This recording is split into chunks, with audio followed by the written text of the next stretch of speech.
Imagine a world of total darkness. No streetlights, no neon signs, no glowing screens. That was life before one invention shattered the night, the light bulb. It didn't just bring light, it sparked revolution, turning night into day and reshaping human civilization. But here's the twist. The same light that powered progress is now polluting our skies, disrupting nature, and even affecting our health. So, has the artificial light bulb become too much of a good thing? Let's uncover the brilliant truth about the light bulb and the darkness it's creating.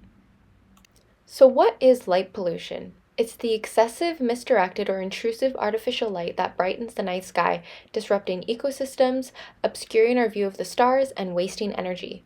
Unlike other forms of pollution, light pollution is reversible with proper awareness and action.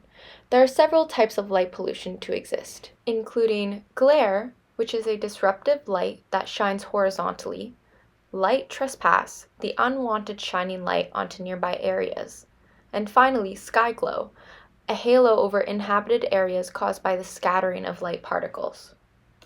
One of the most well-known ways to measure light pollution is the Bortle scale.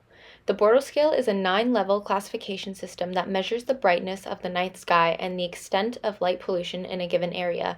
It ranges from Class 1, which represents exceptionally dark sky with no artificial light interference, to Class 9, which describes inner-city skies that are so bright that only few of the brightest stars and planets are visible to us. Here is a map of the Ottawa to Montreal region, where colors represent the zenith scale brightness in magnitudes per second arcsecond. The scale ranges from 22, which indicate the darkest skies, to less than 17.5, which indicate the most light-polluted areas. In this region, sky brightness falls between 19 and less than 17.5, placing us within the Bortle scale classes of 5 to 8. As you can see, the pinkish-white areas indicate a Class 8, which are extreme light-polluted in city centers, where only the brightest stars are visible to us. For the red areas, we can consider that a Class 5 or 6. It's more of the suburban areas with noticeable sky glow. Unfortunately, light pollution doesn't just affect our view of the sky, it also has serious health consequences. These include disruption of biological clocks, poor sleep quality, and higher risk of chronic conditions. When it comes to our biological clocks, we have these things called sleep cycles. In a normal sleep period, a person goes through 4 to 6 sleep cycles, each from which lasts 70 to 120 minutes. Those cycles are made up of multiple stages of sleep, including REM and non-REM sleep. Light exposure at night can hinder transitions between sleep cycles, reducing the quality of sleep. Too much light can cause a repeating awakenings, interrupting the sleep cycle and reducing time spent in deeper, more restorative sleep stages. Another key factor to consider is our circadian rhythm, the natural 24-hour cycle that regulates sleep, hormone production, and overall well-being. Artificial light exposure at night disrupts the cycle, leading to hormonal imbalances and other chronic diseases such as sleep disorders, like insomnia. When you have trouble sleeping over time, it can cause disruptions in work, social routines, trouble concentrating, and mood disruptions. Cardiovascular disease can cause hypertension, so people who have issues sleeping are more at risk for an increased blood pressure, which can lead to a higher risk of heart disease and stroke.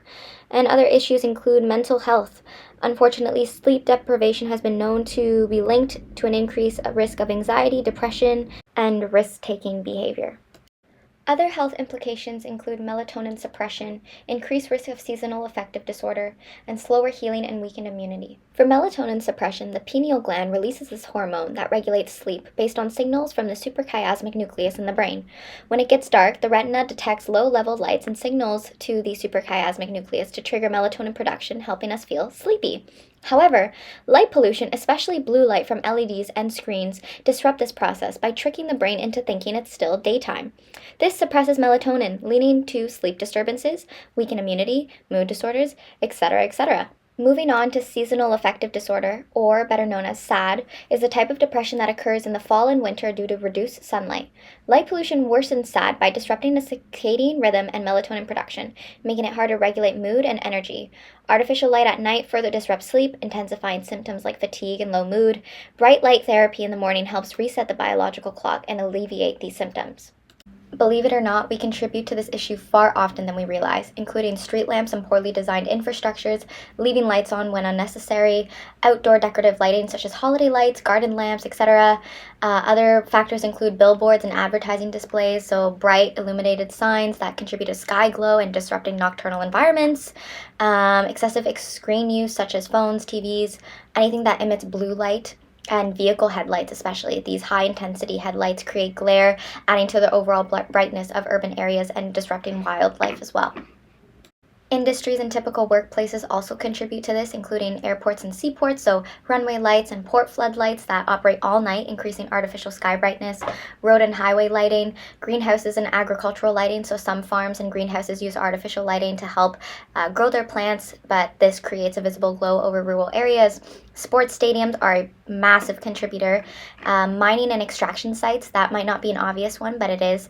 They have a large scale of industry sites that use extensive lighting, affecting wildlife invisibly in remote areas. And finally, shipping and cruises industries. They keep liners and navigation lights on all night long, contributing to marine light pollution. So what can we do? Well, here's our plan. Firstly, we have to stop light leaking.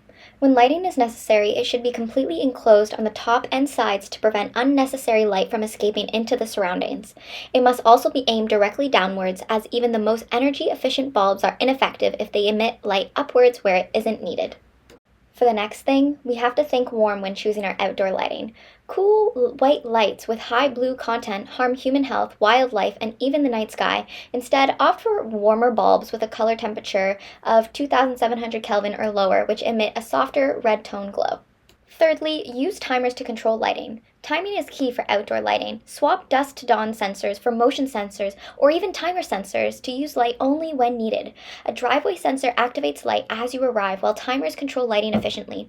This improves security, saves energy, reduces emission, and most importantly, lowers cost. A few other things I'd like to mention is 4. Keep the blinds and drapes closed. After sunset, close your windows and shades to prevent indoor lighting from spilling outside and adding to the light pollution. Number 5, limit screen time in the evening to reduce light exposure and keep your circadian rhythm in check. Turns out our parents telling us to get off your phone before bed actually had some science behind it. And finally, 6, avoid driving at night if possible. By doing so, we can help minimize glares into our homes, helping with the production of melatonin and undisrupted sleep patterns. Light pollution affects our health, environment, and ability to see the night sky. While both individuals and industries contribute to the problem, small changes like using shielded lighting, reducing unnecessary brightness, and being mindful of the energy use can make a big difference.